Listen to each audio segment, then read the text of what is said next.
Bismillahirrahmanirrahim. Welcome to the lecture on hacking wireless networks. So this is the outline of this lecture. So in this we are going to discuss about the wireless basic terminologies, then Wi-Fi authentications, then types of wireless encryption techniques, security standards, attacks, wireless pen testing, and then finally wireless defense.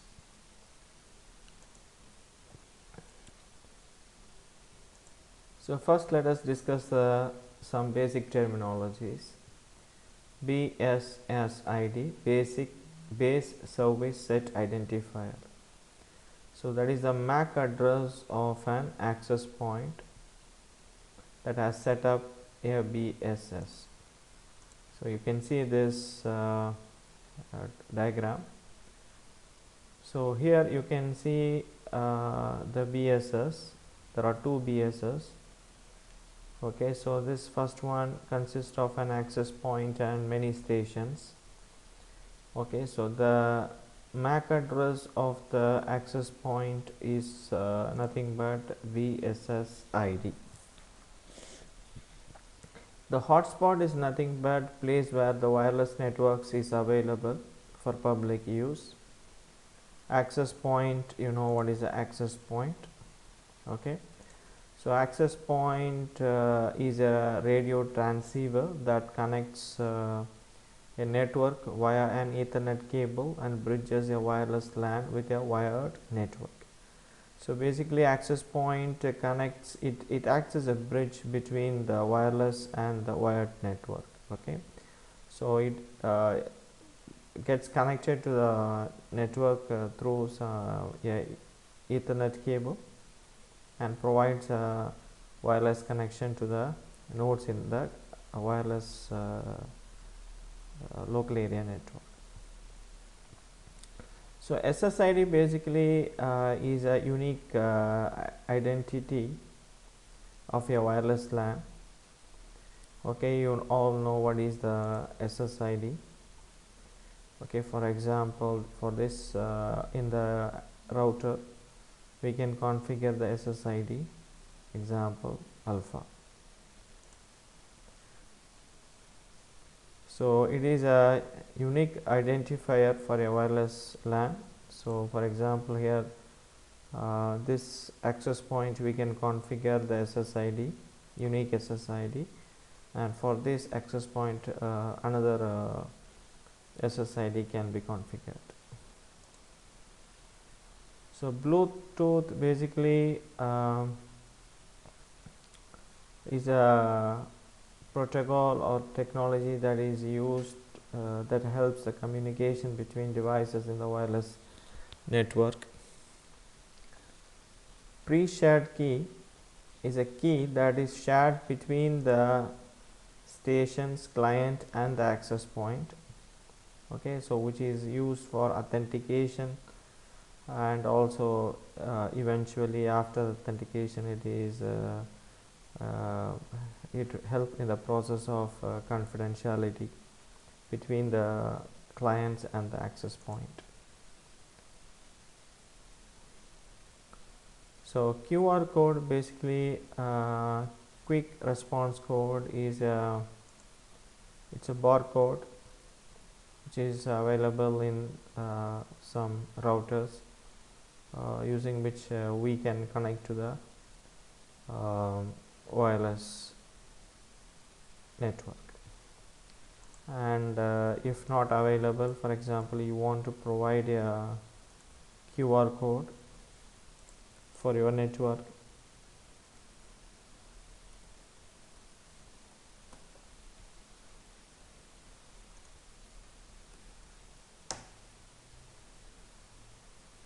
then you can provide the SSID and the type of encryption and the key, and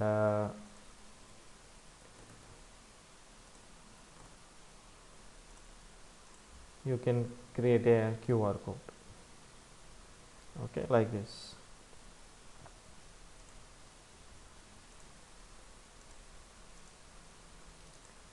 So these are the basic terminologies which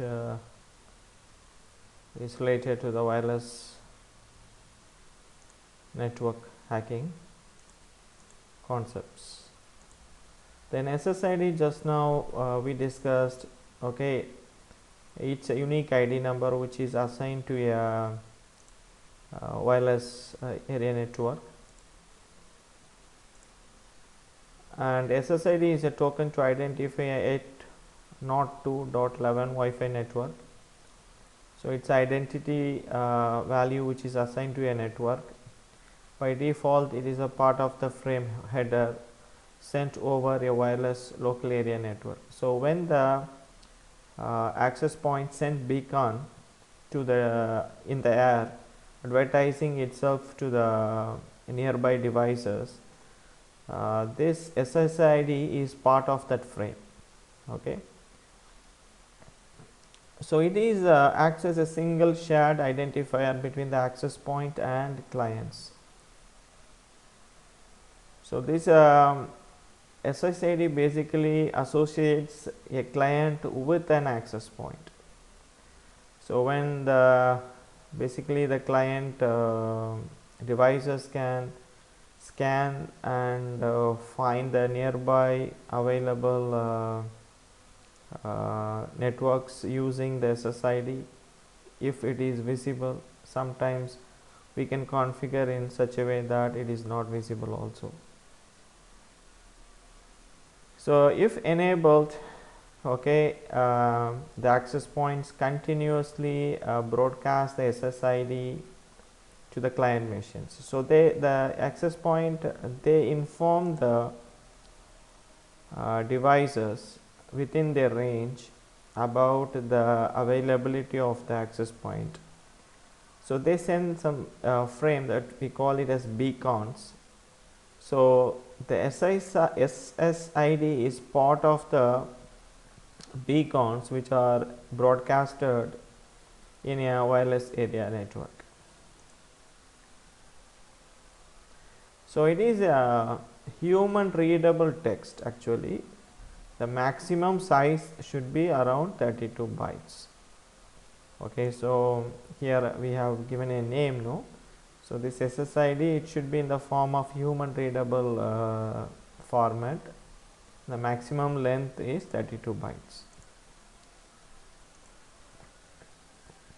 So when the SSID is changed, then it is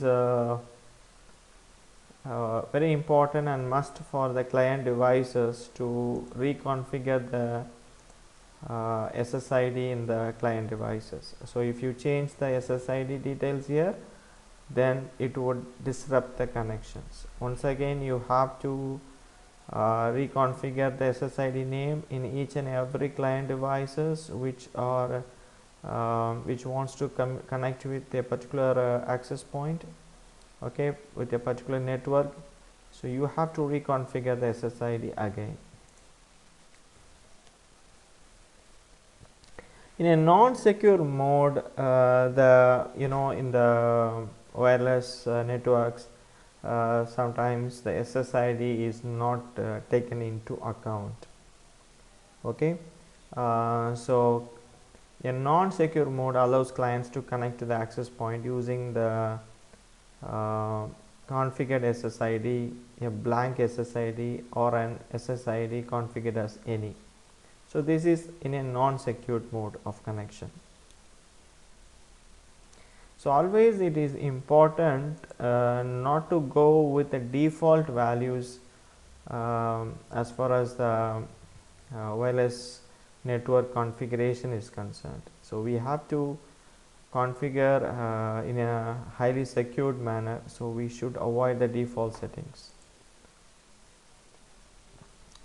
And if needed, the SSID can be made invisible also. So in that situation, okay, the client devices, for example here the client devices, when they scan the when they get the beacon messages from the access point, it would show as a hidden network. It won't show the SSID name, so it would be showing as hidden network. So in that situation, we have to enter the SSID name as well as the password, the key value, okay, to get authenticated with the access point. But if we think that keeping the SSID in a invisible mode, by this way we are going to protect the SSID, it's not 100% guaranteed. There are many ways by which hackers can they can know the SSID name. Now let us discuss the various Wi-Fi authentication techniques. So these are some of the authentication techniques which we are going to discuss: open system authentication, pre-shared key authentication, and third one IEEE 802.1x authentication. Okay, so please remember, these are the basic authentication techniques for the wireless network. So in the open system authentication technique, the client would be probing, actually it looks for the wireless network. When it finds, it keeps sending the scans the air to find the available wireless network. Okay, so the access points would be keep sending the beacons, probe response. Then basically the clients would send open system authentication request to the access point. Okay, so in that basically they share their ID details of the client device. Okay, so the identity of the device is shared with the access point through the open system authentication request. Then the access point sends a response, open system authentication response, whether it is okay or not, success or failure. Do you understand? So if it is successful, then what happens? The authentication process is successful. Then the next step, actually the client has to associate itself with the access point. So the client device would be sending a request that is called association request to the access point, and okay, once that process is successful, the access point would be sending the response. So the response would be like success or failure, like that. You understand? So this is called open system authentication process. You can see in this technique, the key is not used from the client side. So it's like, you have two devices, you are connecting them by a cable, and automatically you are able to communicate with each other. Like that, a client is just sending a request and it is accepted, and the access point is sending the response, the authentication request and response, then the association and response. And now the client, after this step, the client can access the internet through this access point. The next technique of authentication is called shared key authentication. So in the shared key authentication, the client devices would have a key. Okay, the client devices would be having a key, like for example,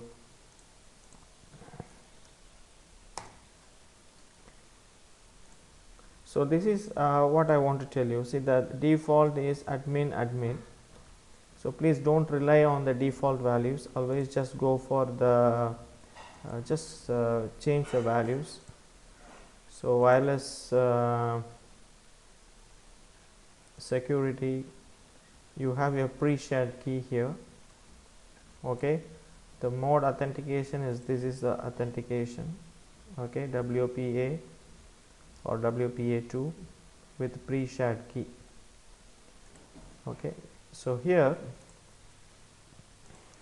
so what happens, actually the client sends a request, that's called authentication request, to the access point. The access point sends some data to the client, that we call it as a challenge. Okay, so the client, machine, what it does, it would encrypt that data and send that encrypted data to the access point.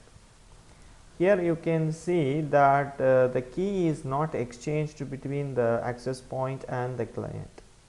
Rather, what happens, the client accepts the data from the access point, and it has the pre-shared key, right? So it knows the key, the client machine, as well as the access point. Already you just saw that the key is configured. Okay, so both of them, they know the key. Okay, they share the key. So the access point sends the data, it is encrypted by the client machine, and the encrypted data is sent to the access point. And what happens, the access point tries to decrypt that ciphertext which it has received from the client.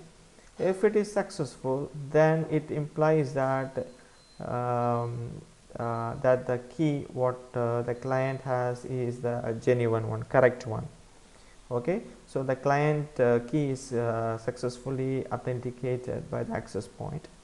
So if it is successful, if the decryption is successful, okay, it authenticates the client. So the client says successful, okay, the authentication is successful. So then the client successfully connects to the internet through this access point. So this is a shared key authentication process, and this one is the open system authentication process.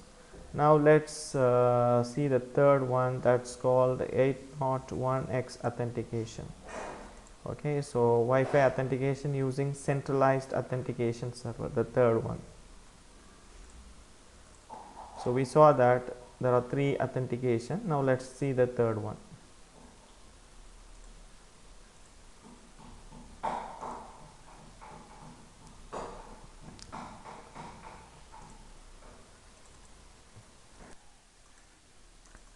Now let us discuss 802.1x authentication. In this we have 3 parties. One is supplicant authenticator, that is the access point, and the radius server. So the radius server basically is a server which performs the authentication service. Additionally, if needed, it can use Microsoft services such as directory services in order to fetch the credentials. So now let us see how this authentication process takes place in this protocol. So initially the client makes a request, client requests the connection. So that request goes to the access point, or we can call it as the authenticator. Okay, then the access point sends a EAP request to determine the identity. So it is asking, the identity of the client. So basically between the client and the access point or the authenticator, EAP protocol is used, and between the access point and the radius server, the radius protocol is used. So the client is sending a request and to the authenticator, and the authenticator is sending a EAP request to determine the identity. So you can see here the Wireshark, the captured packet. So initially the first one is the supplicant is sending a request. Okay, so and this is how the packets look like when it is captured using the Wireshark. it is a first starting packet. The type is of start. So now the client send a request, and the client the access point or the authenticator is sending this to the client. So the authenticator is sending the reply. So in the reply it is asking what is the identity of the supplicant, it's asking. Okay.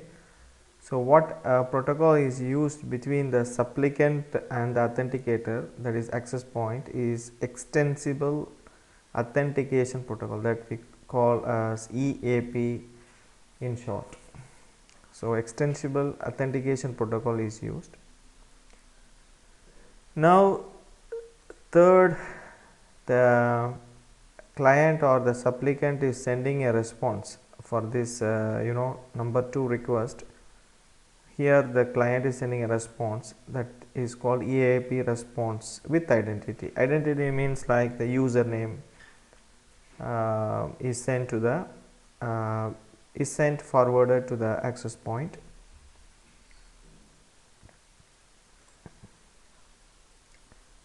So now the supplicant is sending the response. When the packet is captured, the identity, let's say this is the username.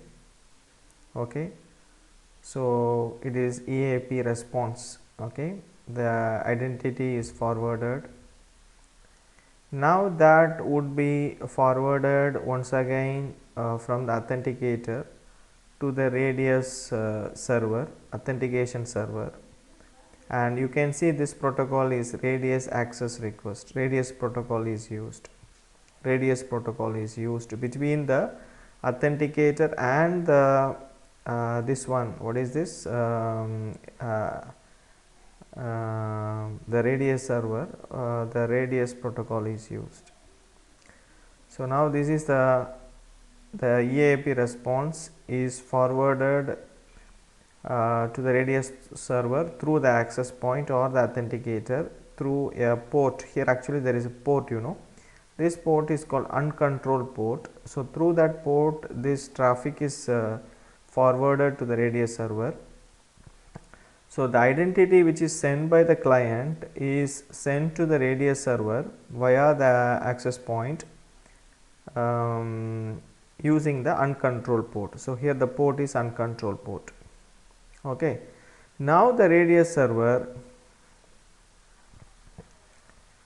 so it is sends a request to the wireless client via the access point, specifying the authentication mechanism to be used. So now the Radius server is sending a request to the client via the access point. In that request it specify what kind of authentication mechanism it is going to use. Let us see the packet, how it would look like. Okay. So here you can see it is telling it wants EAP TLS. The suggested authentication mechanism, this authentication server actually it is looking forward. Actually it suggests this protocol EAP TLS. Maybe this can be agreed by the supplicant, or the supplicant can deny that, and the supplicant can suggest another alternative authentication mechanism also. Okay. So this is the step number 5. Then the wireless client responds to the Radius server with the credentials. So once that the client and the Radius server they agree to a common authentication mechanism, what happens? The wireless client responds to the Radius server with credentials via the access point. So here what happens actually? The password is not passed. Actually what happens, the Radius server would send a challenge request, and it would give the response, challenge response. You know what is that actually? Okay, depending on the type of authentication mechanism, here actually it is not explained, it is not given in detail, but what you have to understand here is that the Radius server gives some sort of challenge to the client based on type of authentication mechanism, and the client would respond to that challenge mechanism, and using that the Radius server verifies the credentials. Okay. So, once the authentication is successful, okay, the Radius server authenticates the client very successfully, then some keys are generated between the client and the Radius server, and that keys once again from the Radius server it is moved on to the access point. So, basically what happens finally, once the authentication is successful, the client and the access point would be having some shared keys, and that shared keys are valid only between the access point and the client, and not and these keys are not valid with any other client in that particular network. So, this is more secured than the pre-shared key which we have discussed here. So, in the pre-shared key what happens, the client and the access point they would be having sharing the pre-shared key, and this pre-shared key is the same with all the clients in the network, correct. So, if the pre-shared key is compromised, it would compromise the entire network security. But here what happens, once the authentication finally gets completed, once it is successful, what happens, set of keys are generated. That set of keys which I would be explaining, okay, what happens, that set of keys is only the client and the access point they share these keys. So, these keys are valid between only this client and the access point, okay, and no other clients in that network they have access to these keys. So, this makes this particular authentication mechanism more secured, highly secured than the pre-shared mechanism which we have discussed before. Okay, now let us discuss this point. Sends an encrypted authentication key to the access point if the credentials are acceptable. Okay, so what you have to understand is basically like some keys are generated actually. There is nothing called sending the key business here. Okay, so basically the keys are generated at both the end between the Radius server and the client. Okay, so what type of keys exactly generated? Let's see. Okay, so first actually the key generated is called master key. Okay, it is just for knowledge, you can just follow whatever in the it is little abstract here, okay, not in detail. So, you just try to understand some keys are generated between the client and the Radius server, and then the Radius server would shift that keys to the access point. So, now the communication between the client access point is highly secured, okay, because through the access point only the client can connect to the internet, you understand. Okay, so some keys are created. What kind of keys are created, that we will see. The first one is called master key. From the master key, another type of key is generated, that is called pairwise master key. Okay, then from the pairwise master key, okay, these keys are created, that is called temporal key. Okay, and so this key encryption key, then key confirmation key. Okay, so these keys are created. So basically it's like this, when so these keys are created. So these keys basically are used to secure the communication between the client, that is supplicant, and the access point. Okay, so please, the keys are created and that key is moved on to the access point. Okay, sends an encrypted authentication key to the access point. Okay, so what is this? These keys are created, okay, between the this master key is created between the let's say between the access point authentication server and the client, and then this key is moved from the authentication server to the access point. Okay, so that is a point. And sends a multicast global authentication key encrypted with per station unicast key. So there are two types of keys are here. One is called unicast key and another one is called multicast key. So unicast key means when the client and access point, when they want to exclusively communicate, have a communication among themselves, so it's called unicast, right? Okay, so this communication is exchanged between the client and the access, that's called unicast.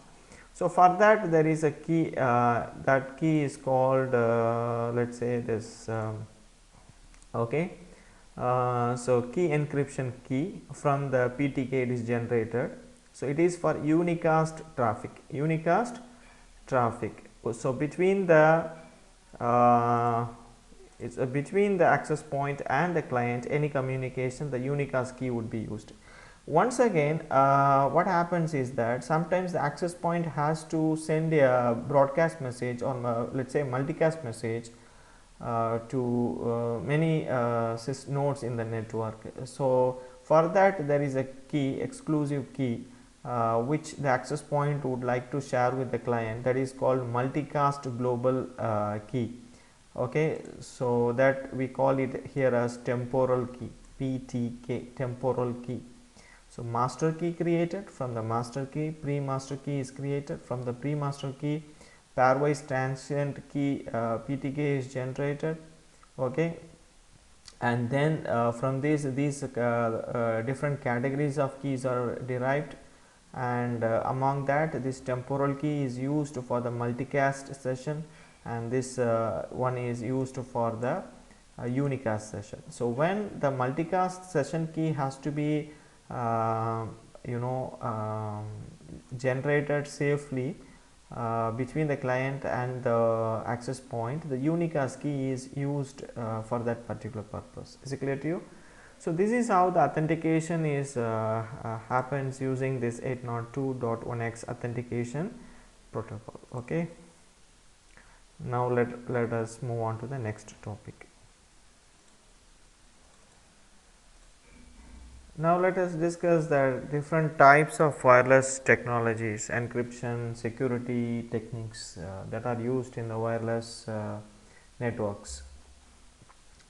The first one is TKIP, that is abbreviated as Temporal Key Integrity Protocol. It is a wrapper actually against the deprecated technology, that is WEP technology. As we all know that WEP is not secured anymore.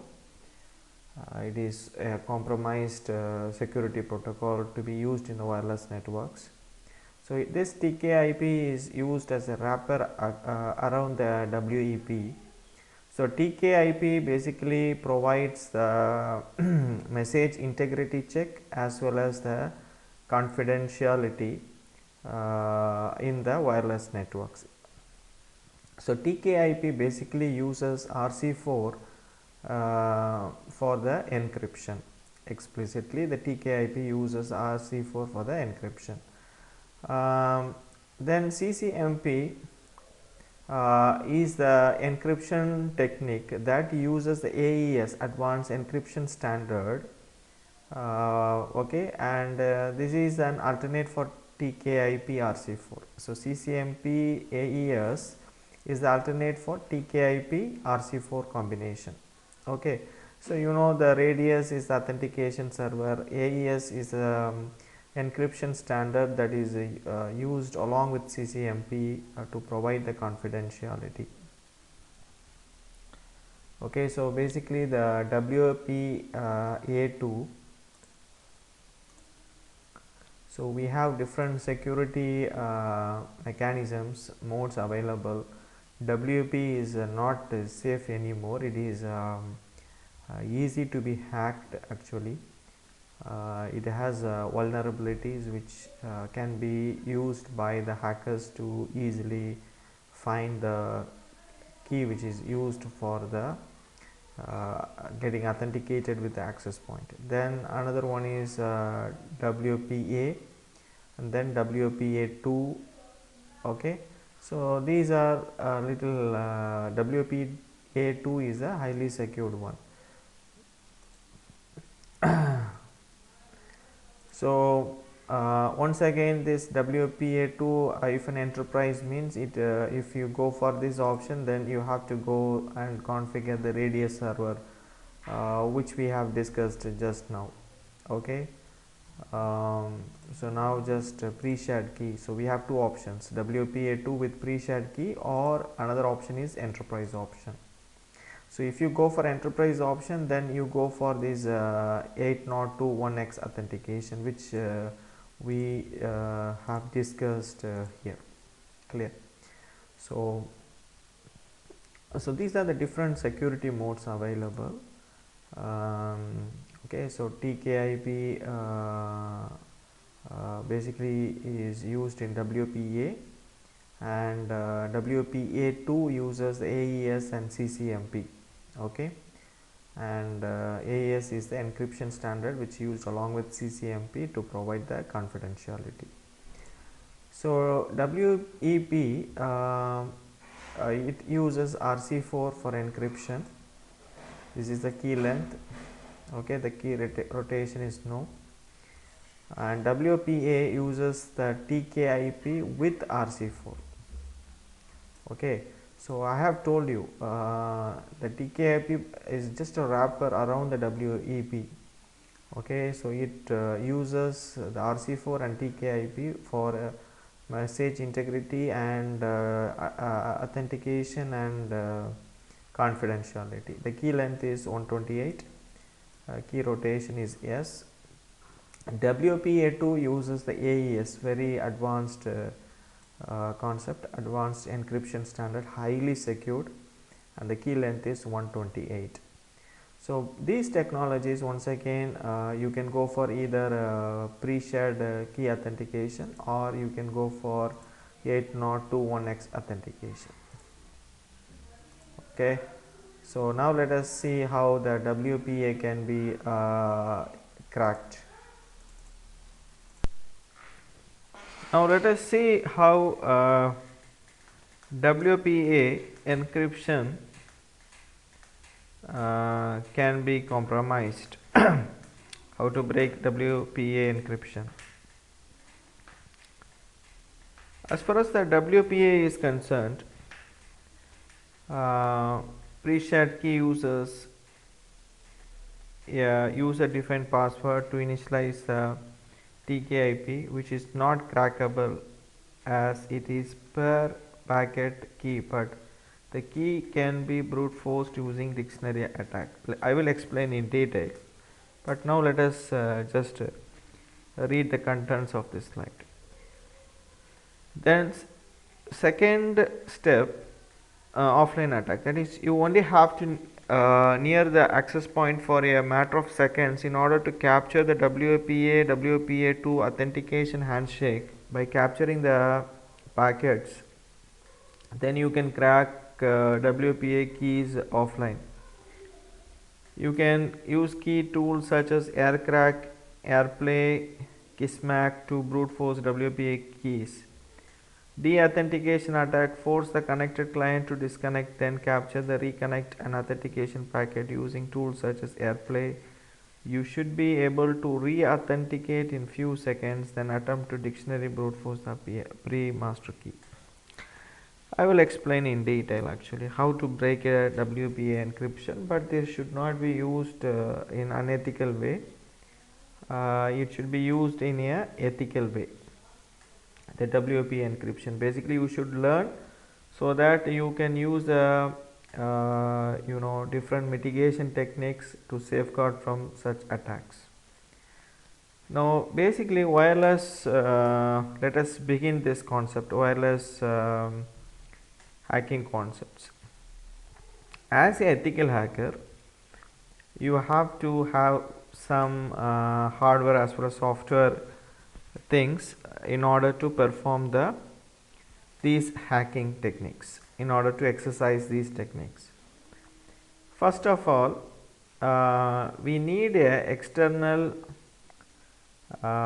network adapter, USB adapter. Okay, so we have to attach through the USB port. These are the different adapters which you can buy, wireless adapters. Okay, uh, so you can just Google and find whatever suitable adapters you can it is available, and you can use that. So just after that you have to attach this USB adapters, network adapters, okay, through the USB port into your system. Okay, then once it is done, now let us explore the concept of WPA hacking technique. Okay, so cracking the WPA to, first of all, in the Kali Linux, go to the terminal. Okay, actually in the terminal you have to find the wireless adapters. So you have to execute this command, airmon-ng or iwconfig. So this would show the wireless adapters in our system. Okay, so LAN 0, LAN 1, there are two adapters. Okay, so this is the command. Then what we have to do is we have to make the adapters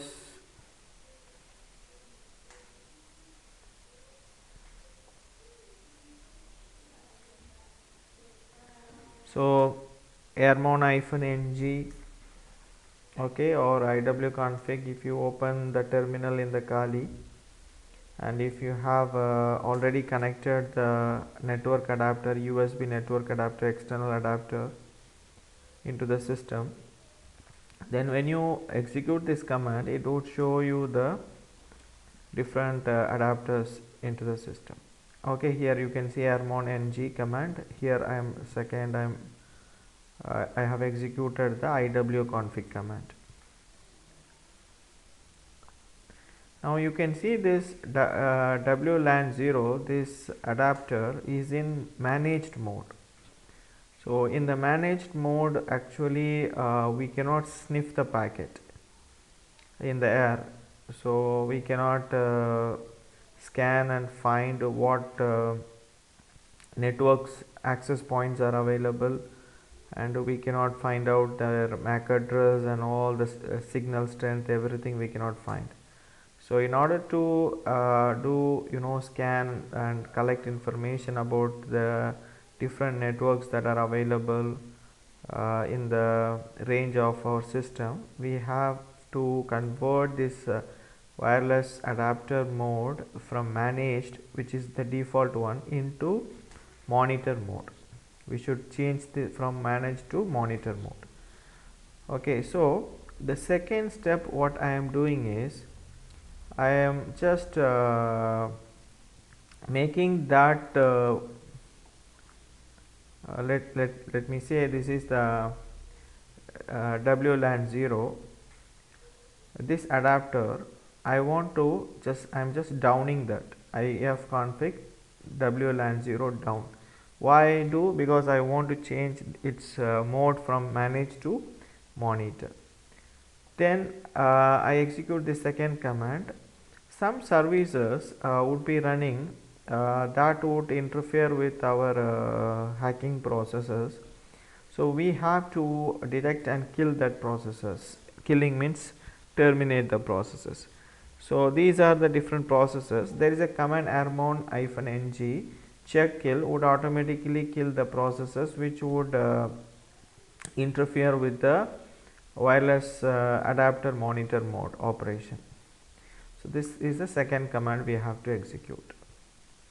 Once that is done, now we are in the position to put our wireless adapter in the monitor mode.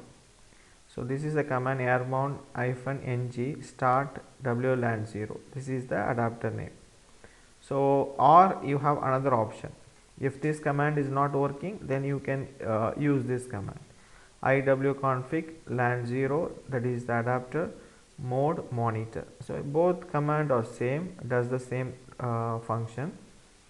Okay, so if this command is not working, then you can go for this. So both the command are used to put the network adapter in the monitor mode.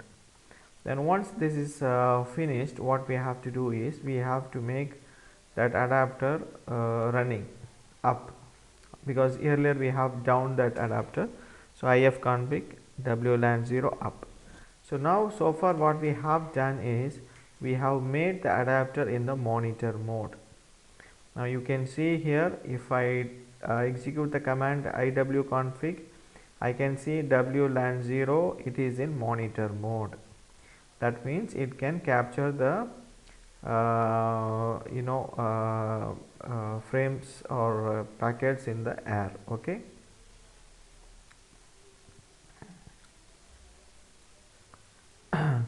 Sometimes the LAN 0, it would be changed into some other name, like here you can say WLAN 0. Here you can see another example, WLAN 0 mon. To show that it is in monitor mode, this MON would be attached. So both same, WLAN 0 or WLAN 0 mode, both are same. Okay. So first step, students, you have to attach the external adapter. Okay. Why we shouldn't use the built-in wireless card? Because it cannot be used in virtual machines. Most built-in cards are not good for hacking. Okay. So to overcome that, we have to attach this thing. Then we have to find what are the adapters, wireless adapters. Then we have to put that adapters in the monitor mode. Okay. Now we are discussing this particular slide number, actually this, how to break WPA encryption. So whatever I am discussing, that is related to that particular slide actually. So the basic idea is this: put the adapter in monitor mode. Okay, follow these steps, put the adapter in monitor mode. Then we find the different we want to know what are the different access points available, different networks available, wireless networks available around us. So what command we have to do is, after putting the wireless adapter in the monitor mode, then we can execute this command. We can run this program arrow dump -ng space mon 0. Mon 0 is nothing but, students, this land WLAN 0 or WLAN mon 0, all everything same. So when you execute this, when you convert, when you put the adapter in monitor mode, it would give the name. Actually the name would be changing. You can see WLAN 0, that means the name didn't change. Here WLAN 0 mon, or sometimes mon 0, you would get it. You get the point. So so that when the adapter is changed to the monitor mode, you would get some name. So that name we have to use in these commands: arrow dump -ng mon 0 or WLAN 0, whatever name you are getting when you convert the network adapter into monitor mode, that name you have to use it here.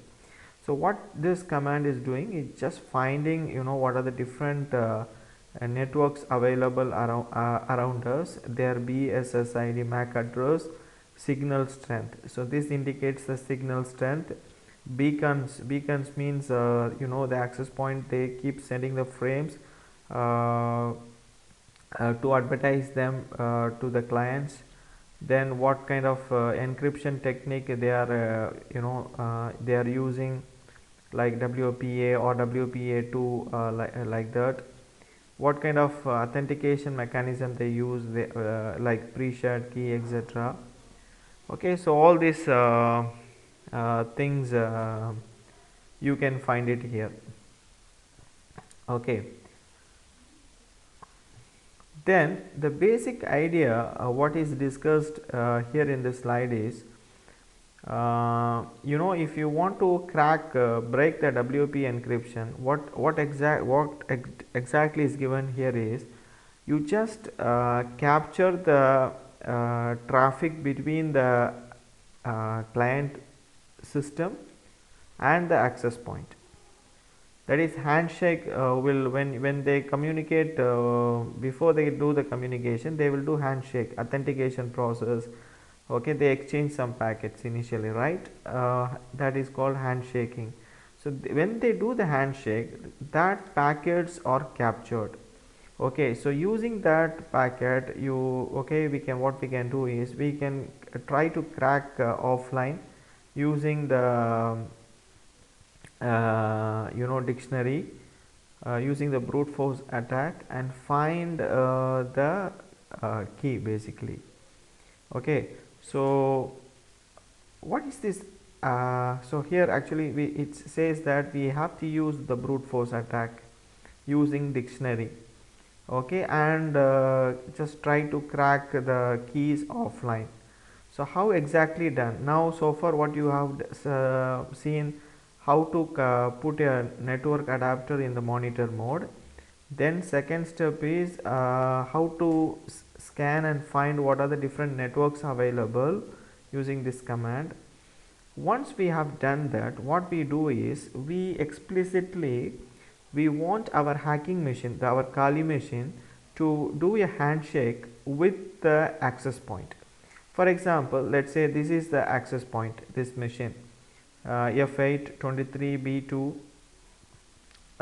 sorry, 00 10 18 90 2DE. This is, let's say this is the access point. Okay, so that is the MAC address of the access point. So we use a program called aerodump-ng -bssid. That's a MAC address of the access point, and it is functioning in the channel 1. Okay, like we can choose the channel, we can configure the channel here.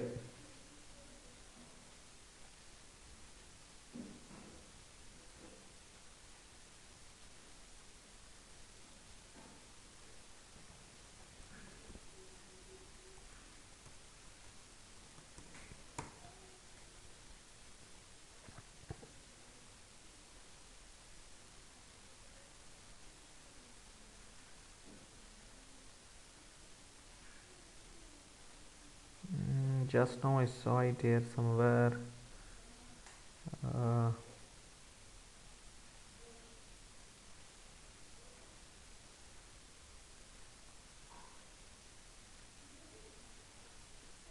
Here, channel. So these access points, they function on a certain specific channel. Okay,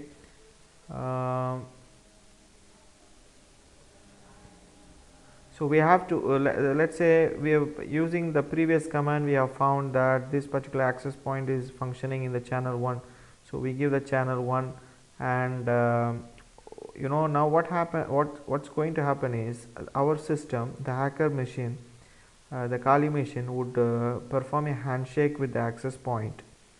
Okay, so during the handshake, whatever data captured, that would be saved in a file called WPA underscore handshake.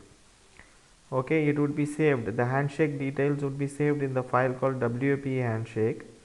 And in our hacker machine, the network adapter which is going to do this is, already we put a adapter in the monitor mode, mon0. So that would be doing this task. Okay, so what happens, this Kali machine is going to perform a handshake with the access point. It would capture the handshake data and put it in the file WPA underscore handshake. Okay, so now actually sometimes there won't be enough data. when you do the handshake, no, there won't be enough data. That is whatever some basic amount of data is needed to do that dictionary attack. So if you don't get enough data, how you know that you got enough data?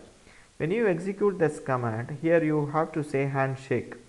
Only when you see that a message handshake is coming here, then only it means that enough data has been generated in the file. So in case that here you can see handshake.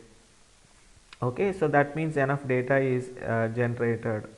Okay, in case if we don't get enough data, what we have to do is we have to make our machine, for example, let's say this is a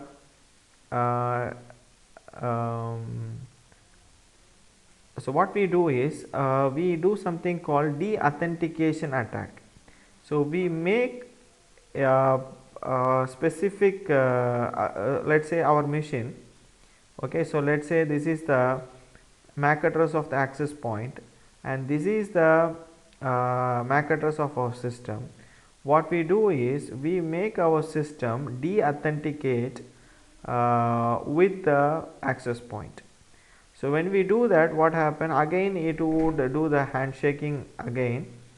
So airplay -ng de-authentication, the amount of time the de-authentication has to take place, and the MAC address of the access point, and this is the client machine, and this is the network adapter which is in monitor mode. Okay, so when we do the de-authentication, again the handshaking would be taking place. So when the handshaking takes place, you can see that enough data would be generated and stored in this file, the file which I showed you here. So when that enough data is generated, you can see WPA handshake message would be shown here. Okay, now we have enough data in that file. Now what we have to do is we need a dictionary.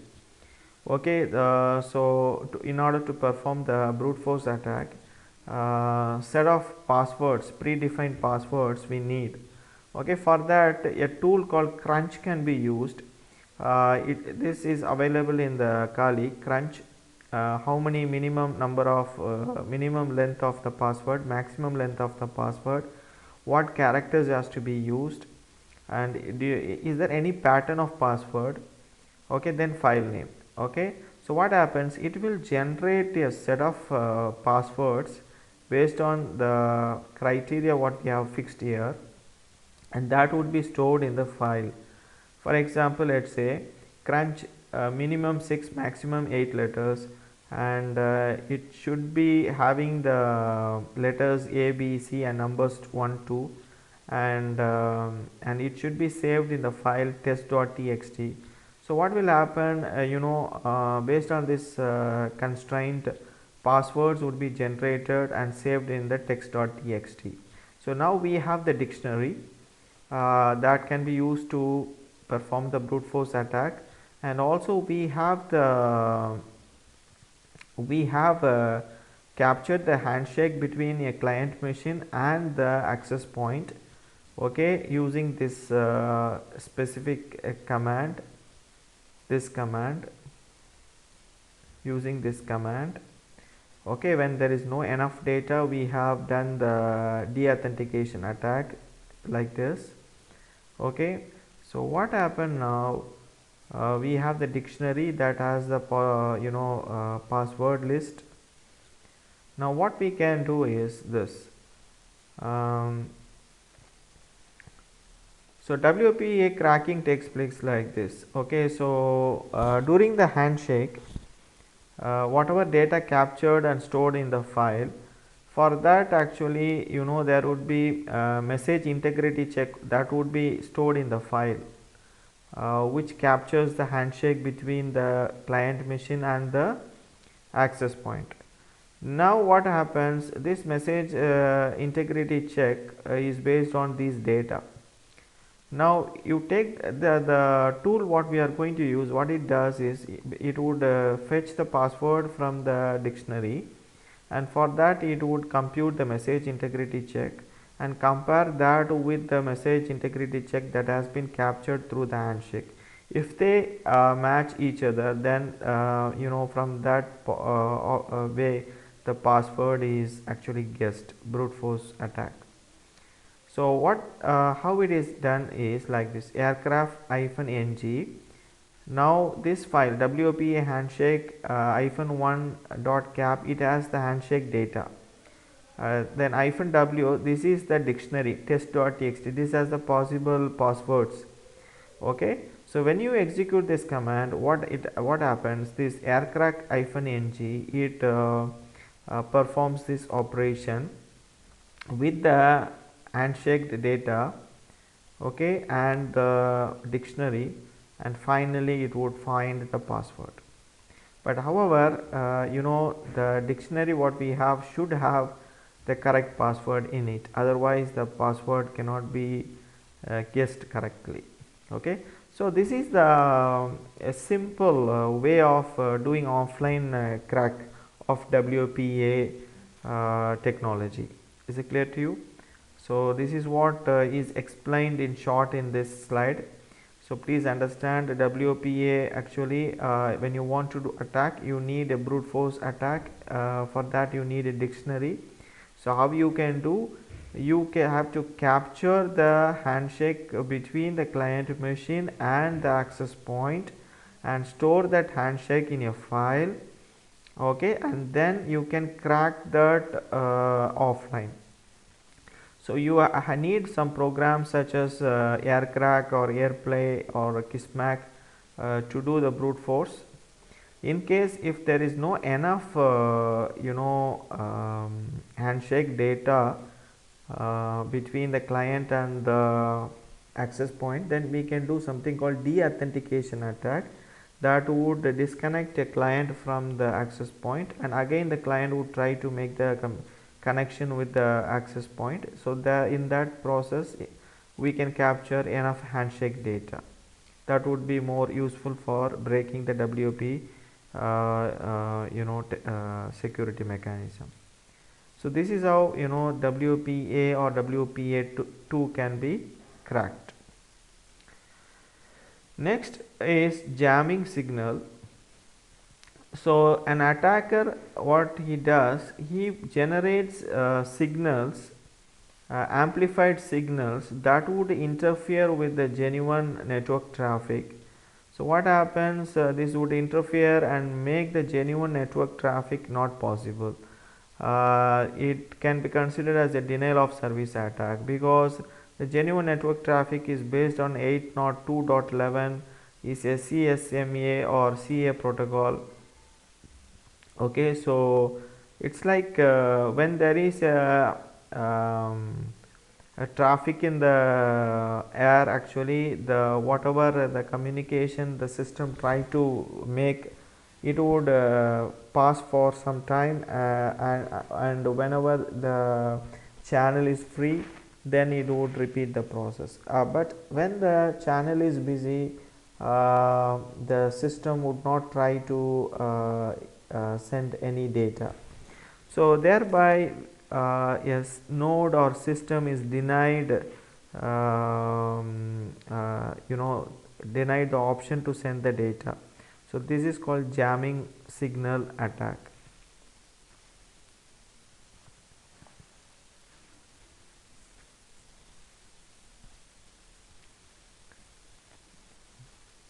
So rogue access point attack.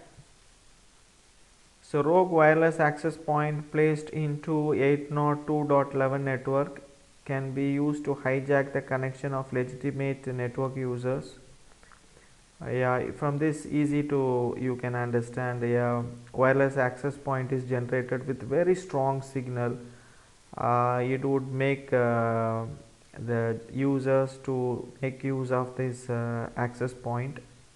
So when the user turns on the computer, the rogue wireless access point will offer the connection with strong signal. All the user network traffic will, if the user connects to the access point and access the network internet through that access point, of course it can be a It can allow the hackers to monitor the network traffic, sniff the packets. So this is called rogue access point attack.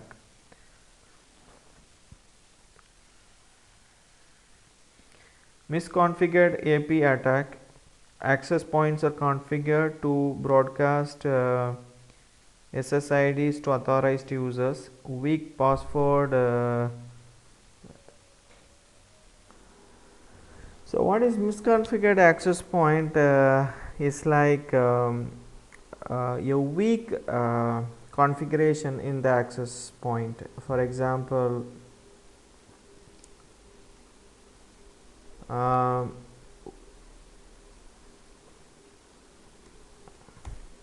initially to log in into the this router, the default there is a default username and password. So it is better not to keep the default settings. We have to change. So if the default settings exist, then then that we can call it as misconfigured access point that can be used to initiate the attacks, like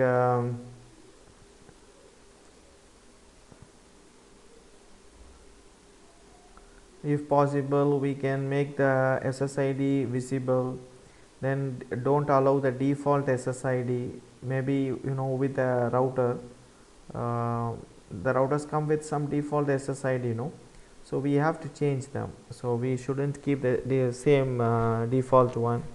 If possible we can hide them. And also regarding the security, we have to go for we shouldn't keep the default one. We should go for something which is highly secured in nature. So if we fail to do that, or if we do some configuration which is not highly secured, which has some vulnerabilities, then it can be used by the adversaries to initiate attacks. Okay, so weak password, okay, configuration errors, SSID, broadcasting the SSID details. So all these things comes under misconfiguration.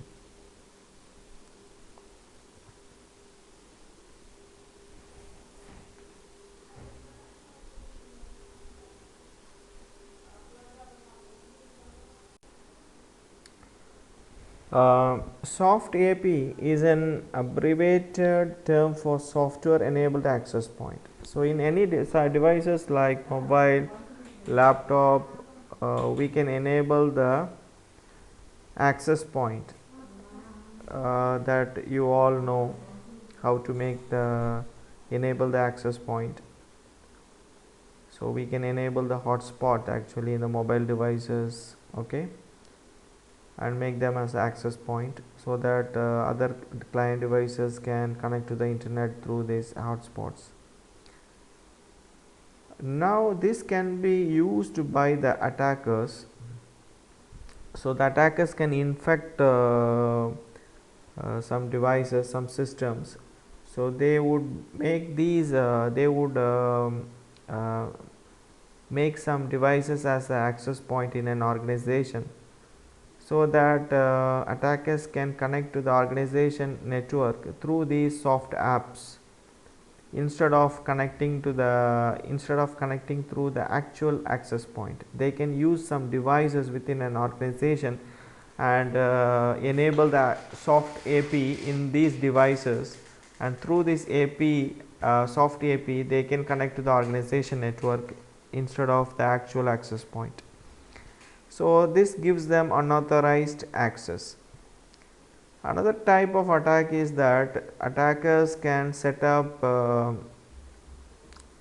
fake hotspots in commonly known brand names like Verizon, McDonald's, Starbucks, Carrefour, Lulu, like that, and so that it would trick the customer believing that this is a genuine access point. Sometimes they believe, and they connect to the internet through these access point fake hotspots, and the attacker can sniff the packets when the clients connect to the network through these fake hotspots.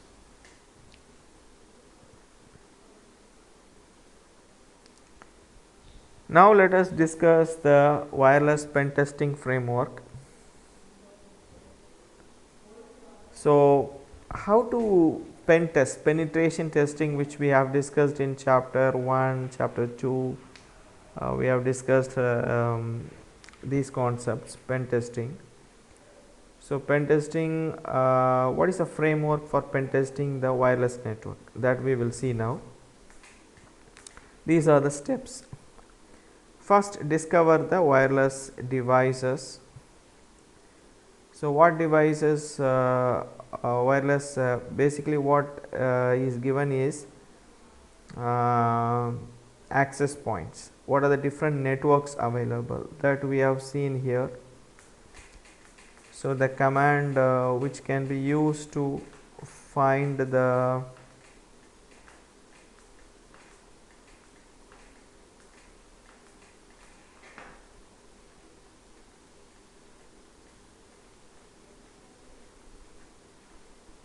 so this is the command aerodump-ng mon 0. So put the network adapter in the monitor mode and execute this command. It would scan and find what are the different access point wireless networks available around us. So discover the wireless devices, and if wireless devices are found, and also we can find the different wireless devices. So once these are found, we have to document all the findings. We have to keep the details about all the discovered things.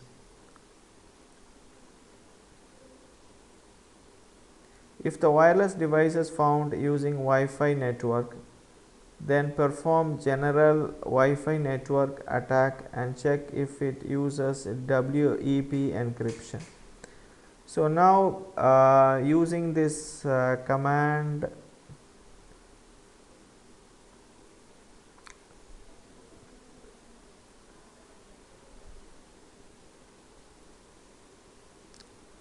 aerodump-ng, we can find the different wireless networks around us.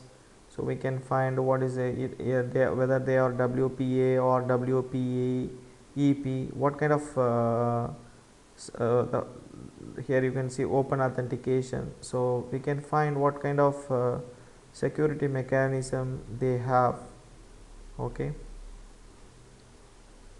So if the wireless device is found using Wi-Fi network, then perform general Wi-Fi network attack and check if it uses WEP encryption. If wireless local area network uses WEP encryption, then perform WEP encryption pen testing, or also check if it uses WPA PA2 encryption. That is, now we scan and find the what kind of security mechanism they have.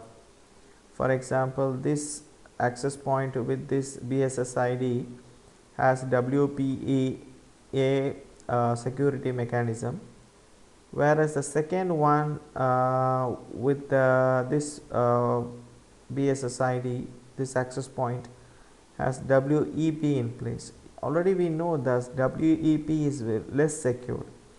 The hacking mechanism for WPA and WPEP are different. Okay, so first we have, what is pen testing? Pen testing means like we study the about a target system in detail. We do footprinting, we scan, we enumerate, we collect enough data, then we do the vulnerability scanning, we find the weakness, then we try to exploit the weakness to confirm the weakness, whether the weakness is really a weakness or it is not a weakness. To confirm that, we have to exploit the weakness. If exploitation is successful, then the vulnerability is confirmed. That's the process of pen testing, right? So when we want to do this pen testing, we have to find what sort of security mechanism we are dealing with in the wireless networking, whether it is WEP or WPA or WPA2 with 801x authentication protocol, which we have discussed before, uh, which uses EAP and radius server. So we have to find, okay, so that's why the first step is discover all the network devices, wireless devices. If wireless devices are found, document them, okay, document them. Then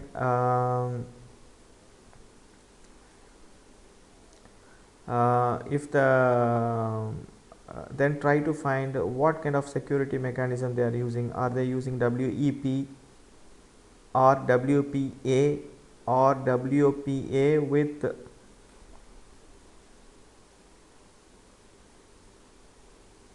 eight not 2.1x authentication? What kind of security mechanism they have, we have to find, because each pen testing, the pen testing against these different security mechanisms are different. We have to deploy a different way to attack them.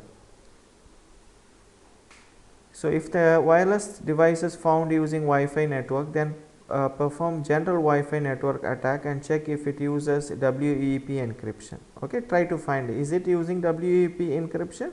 Okay, that is what given in this flowchart. Okay, if if the wireless local area network uses WEP encryption, then we have to do as a pen tester, we have to perform WEP encryption pen testing. We have to try to crack the WEP, okay, and check whether the vulnerability really exists or not. Here I have this. In this actually the WEP encryption is this deauthentication attack, then WEP cracking. This is totally different from what I explained for the WPA. Okay, so this technique we have no enough time actually, otherwise I would be explaining in detail. So this is WEP encryption cracking. Okay, so the what you have to understand is there are different techniques for different technologies. WEP different, WPA different. So we have to first find what we are dealing with. So if it is WEP security mechanism is used, then you do the WEP pen testing. If WPA is used, then do the WPA pen testing and check the vulnerability. Or if WPA is used with LEP, that is 802.1x authentication mechanism. If WLAN uses LEP encryption, then perform LEP encryption pen testing. Okay, if if it is unencrypted, then you perform the wireless local area network pen testing, general Wi-Fi network attack. So what is general Wi-Fi network attack? It is given here. Okay, create a rogue access point. De-authenticate the client using the tools such as Karma, Hotspotter. Okay, I told you how to do the de-authentication attack. Okay,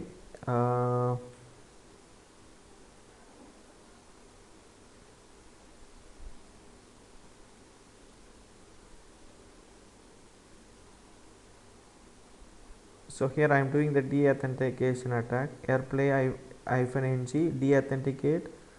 Okay, you can give 4 or 100 like that. Okay, the time actually, then the MAC address of the access point and the client machine.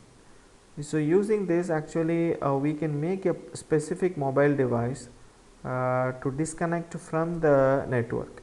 If you know the MAC address of that particular mobile device, if you give here and if you give this access point MAC address, and if you give a huge large number, very big number here, like 1 million, that means the client device would be de-authenticated and keep on getting de-authenticated, and they cannot communicate with the internet. But this is not ethical to do, but just I am telling what is a de-authentication attack. So create a rogue access point, de-authenticate the client. When the clients connect with the rogue access point, what you do is just de-authenticate the client.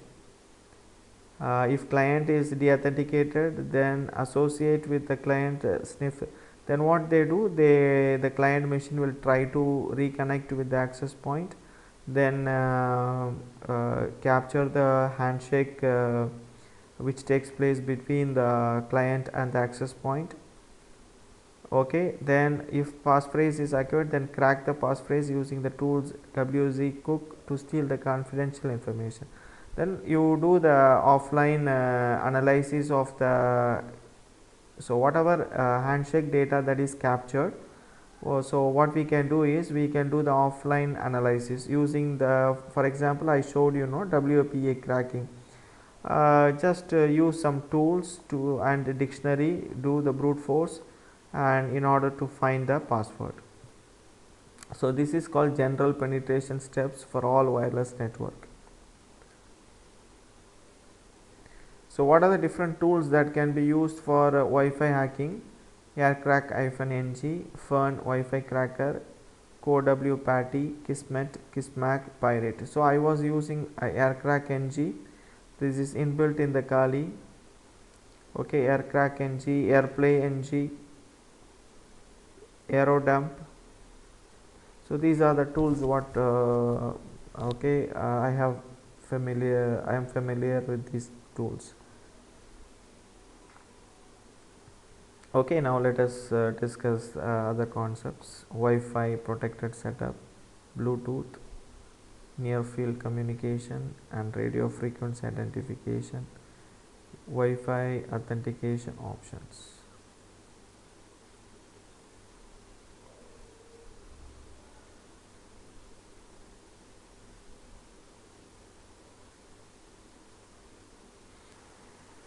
Wi-Fi protected setup, WPS, it is a protocol was developed to simplify the process of connecting a secure network. So this is a simplified technique which would allow the mobile devices to connect with the access point without any complicated configuration password setup. So the wireless devices, you can see here, the wireless routers at the back side or at the back side, they would have a button, WPS button.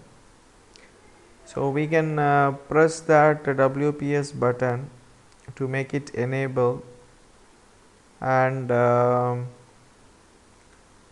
also we can configure the WPS option in the mobile devices such as smart TV or mobile phones, etc., so that these devices get connected to the access point in a very simple manner.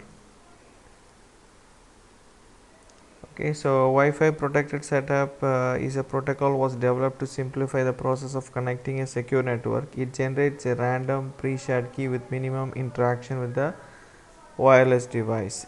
It typically works by pushing a dedicated WPS button on a wireless access point. So the access points, if they support, okay, some access points they support this WPS option, they would have the button at the rear side, so we can press that button to make it to enable that option. However, these Wi-Fi protect setup WPS basically is not secured option. Actually, it can be affected by the brute force attack. So better actually we shouldn't go to this option.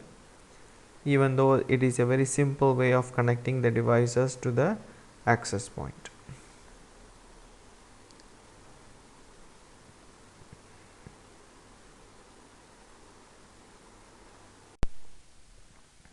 Bluetooth is a wireless protocol which allows short range communication between devices.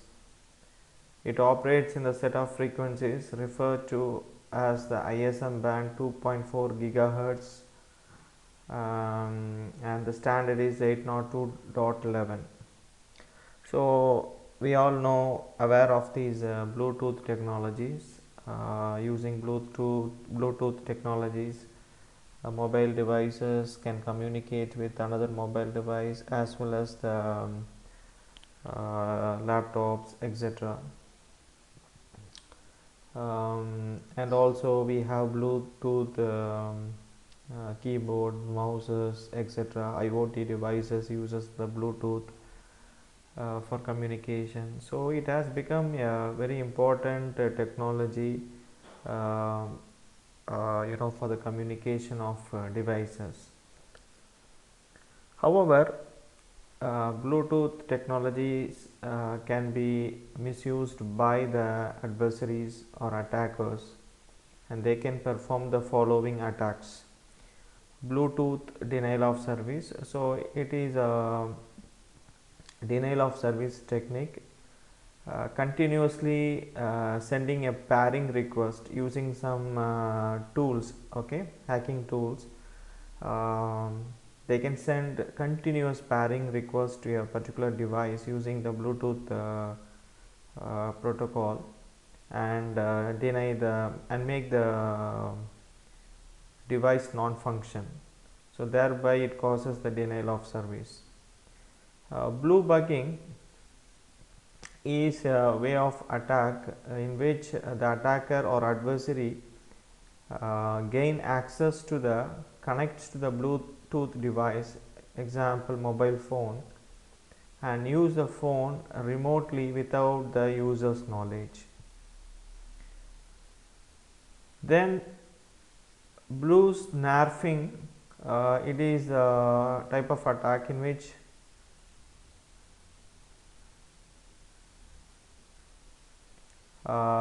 capturing the data from a mobile device due to an open connection, such as remaining in discovery mode. Okay, so basically this type of attack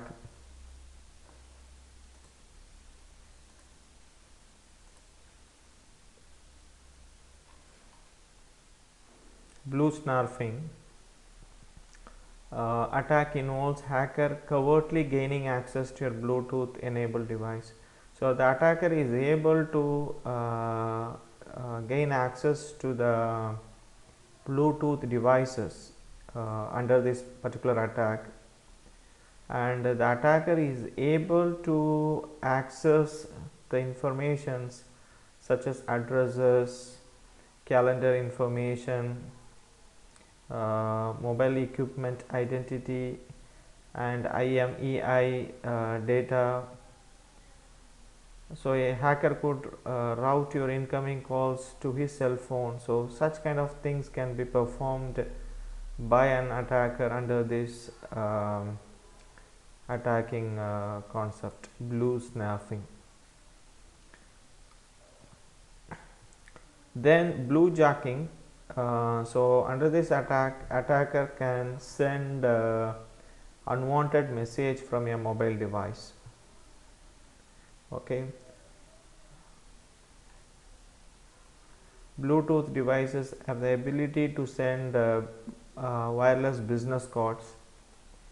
So the attacker can use this option to send the anonymous business cards from a compromised mobile device with offensive messages.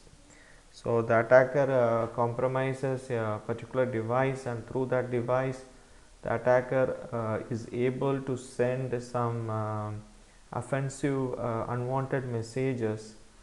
So this kind of attack is called as blue jacking. So whenever we are dependent on the Bluetooth technologies, we have to take enough precautions to safeguard our systems from these kind of attacks. So if not necessary, it is not advisable to enable the Bluetooth in our devices. So only when there is a necessity, then we have to enable the Bluetooth. So once that necessity is finished, then we can disable the Bluetooth. Next, let us talk about the near field communication, NFC. So the devices like for example, when we do shopping online, when we go to the shops and do the shopping, we use the card and we make the payment just by showing the card near to the point of sale POS device. So we are able to make the payment. Okay, so this technology is called near field communication, NFC, which allows the reader under this technology there are two types of components. One is called a tag and another one is a reader. So basically under the NFC technology, a node component can have both the functionalities, as well as it can behave both as a tag as well as a reader. So when the reader and the tag, if they are within a very short distance, like maximum 4 centimeter, like that, they can exchange the data. Peer-to-peer communication can take place between these devices, between these components. Example, this POS point of sale, this card reader machine and the card. This card has a NFC component embedded inside, the chip embedded inside this card. So that acts as a tag. So this card reader is able to read the data from the NFC tags. Okay. So basically this technology has some limitations, that this tag and the reader has to be in very close proximity. If they are far away, there won't be enough signal strength which would allow these components to communicate with each other. So NFC is based, actually they have a close relationship with RFID technology. However, the big difference between the RFID and the NFC is that the NFC device has the advantage of acting as both reader and tag. So the component can behave as both the functionality, reader functionality as well as the tag functionality. Whether it is RFID or NFC, the components can have the reader functionality, then the tag functionality. Okay. So here, as far as the NFC is concerned, a component have both the functionalities, reader as well as tag. However, the limitation is it has a very short range of very few centimeter. However, this is a very good, it gives good advantage to this card payment, because only when these cards are very near to the card reader, the transaction takes place. Otherwise, if they are very far away, it is not possible for these components to communicate with each other. So common uses of NFC: contactless card payment. Okay, just now I showed you. Nowadays when we go for shopping, if the bill amount is less than 20 real, I think, yeah, as far as Oman is concerned, if the amount is less than 20 Omani Riyal, but I am not sure about this. Okay, but the bigger amount we cannot for bigger amount we cannot go for this option. If the amount is small, like around 20 Riyal or lesser, then we can go for contactless payment option. Otherwise, the other option is they have to, if the amount is big, they have to swipe the card, then they have to enter the pin number, etc., etc. Okay, so contactless card payment is possible through this technology, near field communication technology. And nowadays we can, if the mobile devices support the NFC, we can make the payment through our mobile devices also instead of card. So this would become very prevalent, it would become very common in the future. However, these technologies can be misused by the attackers, adversaries.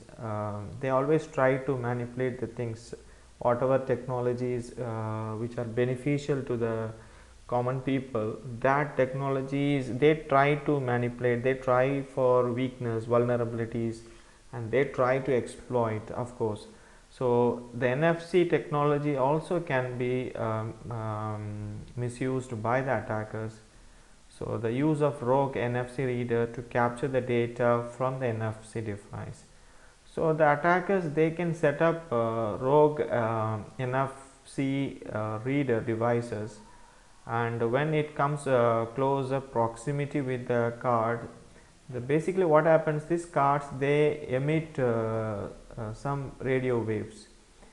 So when this rogue NFC reader comes in contact, closer contact with this card, the attacker can try to capture the data from these devices. Okay, and also the attacker has the ability to do the eavesdropping when there is a genuine communication taking place between the reader and the NFC enabled mobile devices. So we have to take precautions as much as we can, as much as possible. So actually there are special covers actually which are available. So we can put the card inside that covers, or we can take aluminum foil and wrap around the card and put the card in our purse. So it would prevent unnecessary, when the card as a tag emit some radio waves which could be used by the rogue attackers. So this wrapping the card with some safety measures mechanism could prevent these kind of attacks. So next one is, let us discuss the radio frequency identification, RFID. RFID is a technology that uses electromagnetic waves. Okay, so in this technology there are tags, there are readers, antennas. So the tags emit electromagnetic waves which is captured by the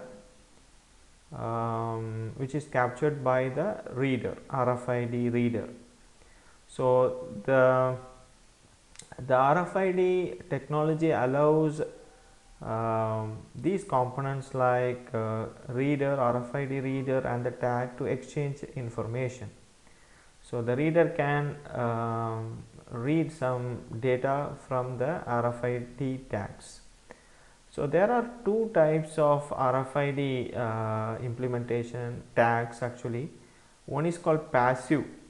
So passive tags means the tags, RFID tags, which have no power support.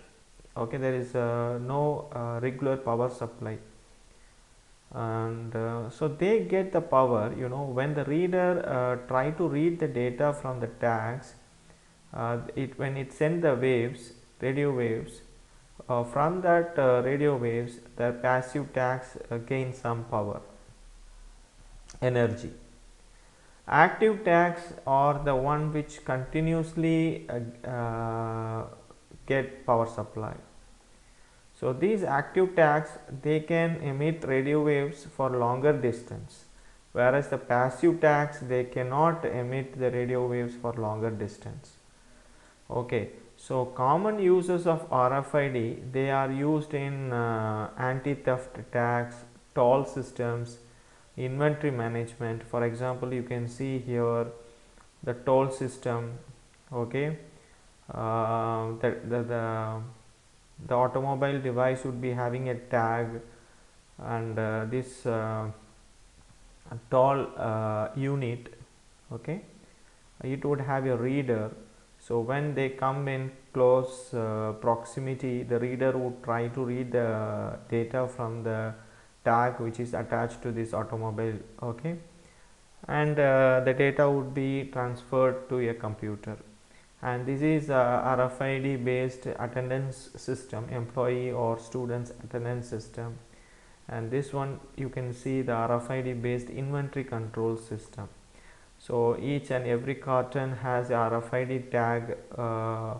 When it comes in contact with the RFID reader, the reader captures the data from the RFID tag and transfers that data into the system, into some inventory management system. So by this way, actually the big organizations, they can keep inventory of the items what they have in their warehouse. However, as usual, adversaries, attackers can misuse this technology also. They do eavesdropping. That means when RFID reader and RFID enabled devices or RFID tags, if there is a communication between them, between genuine parties, the attackers can do the eavesdropping. They can capture the radio magnetic waves in the middle. Okay, and they can do the replay attack also, which you all aware of that replay attack. Capture the RFID communication and resend it to the target system. Then RFID based systems can also suffer from denial of service, flooding the RFID frequency with noise, or physically preventing the reader and tag from communication. So using some mechanism, you generate radio magnetic waves and create noise in the air, so that the reader and the tag, they cannot proceed with their normal communication, which would result in the denial of service.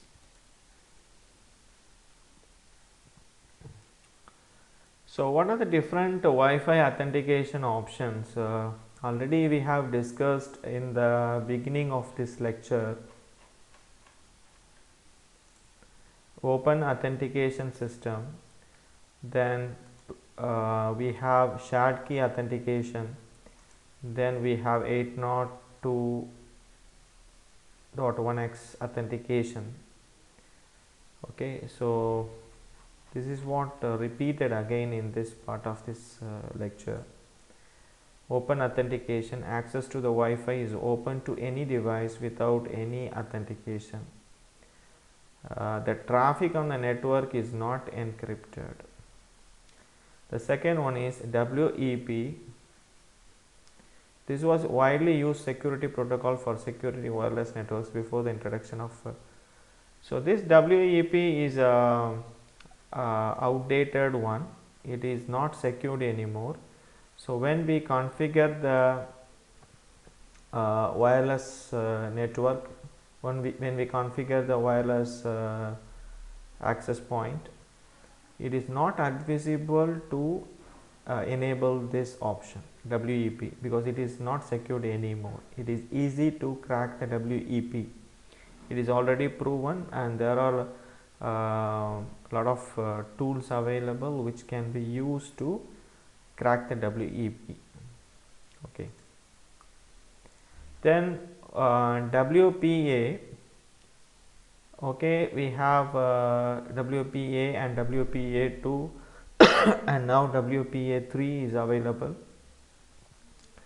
So it can be classified into two options. One is pre-shared key option. Already we have discussed this here. Pre-shared key authentication. So the access point, in the access point a pre-shared key is configured that is shared with all the client devices in the network. So the client devices in the network can connect with the access point only when they have the correct pre-shared key with them. Since the access point and the access point shares this pre-shared key with all the devices in the network, if one client compromises this pre-shared key with any adversary, then the security of the entire network is compromised. So this is the disadvantage of this mechanism. So however, this next one 802.1x authentication, okay, it uses the radius server, and in the middle there is the access point. This is a supplicant, or we can call it as client. Okay, so the communication between the client and the access point uses EAP protocol, and the access point and the radius server uses the radius protocol. So finally between the radius server and the client, master key is created, and then pre-master key is created, then one more third level of keys are generated, and that keys are transferred to the access point. So the client and the access point, they share a unique key pair which no other client has access to. So it is very highly secured when compared to the pre-shared key authentication concept. Okay, so that is the WPA Enterprise or WPA 802.1x radius authentication, which we have discussed already. So WPA3 is the next generation of standard which has come. It was introduced in 2018. We have to find whether our devices, router devices, they support WPA3 or not. The one of the drawback of the WPA2 is that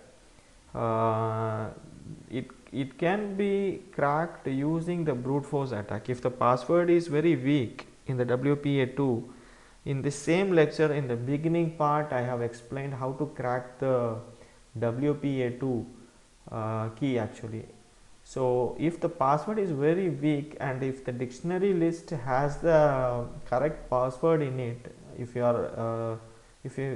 we have a very good dictionary which has all the possible passwords, then if we are able to capture the handshake between the access point and the client device, and store that handshake in a file, and using some tools which I showed you, explained, we can read the handshake, and from that handshake we can find the message integrity check MIC and compare, and also we can read the possible passwords in the dictionary, and the tool would compare the MIC for that password, compare the MIC with the handshake data, and through this process it is possible to find guess the password using brute force attack.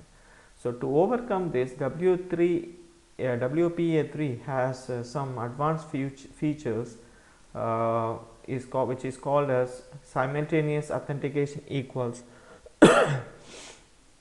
It's a key establishment protocol between the device that provides a very good protection against the password guessing using brute force attack. Okay, and also it implements a constraint that it gives the option actually. We can go for that if we want. The minimum the W3 Enterprise provides an optional mode that utilizes a minimum of 192-bit cryptographic strength. So the key strength minimum, it should be 192. That constraint we can go. That is given as an option in the WPA3. in order to strengthen the security. So the main aspect of the WA3 is that the WPA2 can be attacked and successfully attacked if the password is very weak using the brute force attack. To overcome that, there is a feature available in the WPA3. And next one is we have discussed about the this one, that is Wi-Fi protected setup, WPS. Actually there is a button on the router device, so that is called WPS. When we press that, and the WPS option is enabled in the access point device, so the mobile devices like smart TV or the mobile phones or laptops, if they have the WPS option in their system, they can connect with the WPS enabled device access point in a very simple manner. Do you understand? Without any configuration of complex password and all. However, it can be the security of this WPS, it can be easily defeated using brute force attack. It is not advisable to enable this service at all. It is not safe. Okay, so here what is given is there is a new way of technology that's called Wi-Fi Easy Connect. So Wi-Fi Easy Connect is nothing but just we generate a QR code for the WPA2 configuration or WPA3 configuration QR code. So the mobile devices, if they have the QR reader, they can just read the QR code and connect with the access point. It's a very simple. We have the configurations already, WPA2 configuration or WPA3 configuration. So we have SSID, we have pre-shared key, we have the all the settings. Okay, so we don't want to enter the password and all, okay, complex password and all. So what we have to do is for whatever thing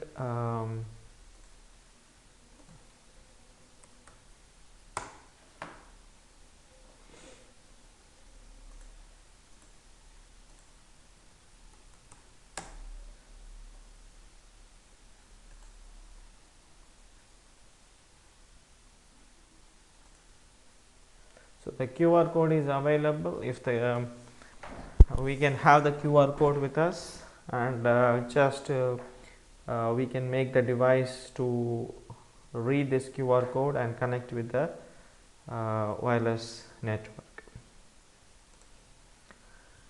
So this is called Wi-Fi Easy Connect technology. Now let us discuss what are the defenses which we have to make to protect against the wireless attacks. Limit the wireless coverage to required areas. So we have to confine the wireless range within a specific area, not to extend that coverage to the areas in which these networks are not necessary. Of course, the password should be very complex, and periodically we have to keep changing the password. So when we have the option of what type of security we want, always go for WPA2. Okay, so in this router the highest level security configuration available is WPA2, right? So you go for the WPA2. Don't go for WEP, which is not secured. Just go for WPA2.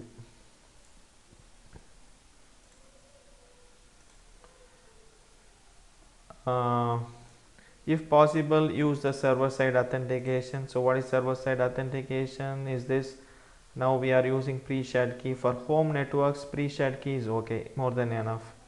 However, for larger organizations, we have to go for enterprise, and we would be having a Radius server. Okay, so for example, we can configure the Radius server using a Windows Server technology. Okay, and what IP address in which the Radius server is running, and then what is a port number in it, which is the application is accepting the request. Then what is the, this is the pre-shared key between the shared secret between this access point and the radius server.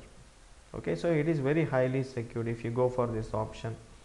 Once again, no, big organization, what they do, they use radius server, and also they connect the radius server with Microsoft directory service, Active Directory service. So from the Active Directory service, the radius server can get the user details like username, etc. Okay, so that is more secured than the basic level thing, that is PSK, pre-shared key. But however, for the home security it is enough, PSK is enough.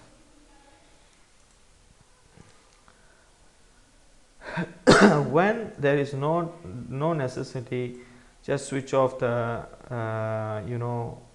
router in our home.